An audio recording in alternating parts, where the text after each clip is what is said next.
పిచ్చోడి కథగారే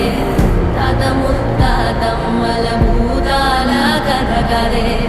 విక్రమాదిత్యుడు చెప్పిన వేదాళుడి కథగారే దీపము నుండి దెయ్యం వచ్చే అల్లావుద్దీన్ కథ కాదే ఇది ముడత చర్మం ముసలి చెప్పే కథలాంటి నిజమే